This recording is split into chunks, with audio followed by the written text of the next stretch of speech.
Hello മച്ചാന്മാരെ, എല്ലാവർക്കും നമ്മുടെ പുതിയ വീഡിയോയിലേക്ക് സ്വാഗതം. ഇന്ന് നമ്മൾ പറയാൻ പോകുന്നത് വേർഷൻ 5.4.0 അപ്ഡേറ്റിനെ കുറിച്ചാണ്. അതിൽ പ്രധാനപ്പെട്ട കാര്യമാണ് മാസ്റ്റർ ലീഗ്. നമുക്ക് കിട്ടിയ അപ്ഡേറ്റ് പ്രകാരം ഇതുവരെ കാണാത്ത പല കാര്യങ്ങളും നമ്മൾ ഗെയിമിൽ കാണും. മാസ്റ്റർ ലീഗിൽ മെയിനായി പറയേണ്ട കാര്യം, ഒരു പ്ലെയർ ക്ഷീണിച്ചാൽ അയാൾ പിന്നെ കളിയിലേക്ക് പ്രവേശിക്കണമെങ്കിൽ ആ പ്ലെയറിന് ലൈഫ് വാങ്ങണം. അഥവാ ടയേർഡായാൽ വെള്ളം കുടിച്ചുകൊണ്ട് മാത്രമേ കളിയിലേക്ക് പ്രവേശിക്കുകയുള്ളൂ. റിയൽ ഫുട്ബോൾ പോലെ.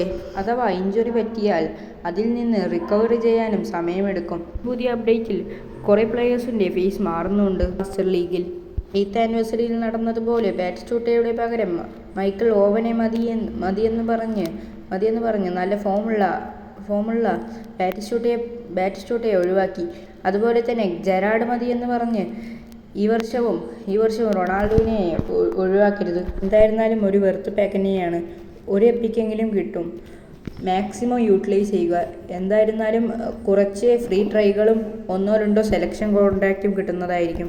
ഈ അപ്ഡേറ്റിൽ പ്ലെയർ ഓഫ് ദ വീക്ക് വരാൻ സാധ്യതയുണ്ടെങ്കിൽ ഇവരെല്ലാം ആയിരിക്കും വരിക. അടുത്ത ആഴ്ച ഡെയിലി ഗെയിമിൽ ശൗചങ്ക വരുമെന്ന് ഒഫീഷ്യലായി കൊണാമി പ്രഖ്യാപിച്ചിട്ടുണ്ട്. ഇതെല്ലാമാണ് ഡാറ്റാബേസിലുള്ളത്. അടുത്ത ആഴ്ചകളിലായിട്ട് ഇവരെല്ലാം വരാനുള്ള സാധ്യതയുണ്ട്. അഥവാ മാനേജർ പാക്ക് വരുന്നുണ്ടെങ്കിൽ അലക്സ് ഫെർഗൂസൺ ആയിരിക്കും കൂടുതൽ സാധ്യത. ഇഷ്ടപ്പെട്ടെങ്കിൽ ലൈക്ക് ചെയ്യൂ, ഷെയർ ചെയ്യൂ, സബ്സ്ക്രൈബ് ചെയ്യൂ.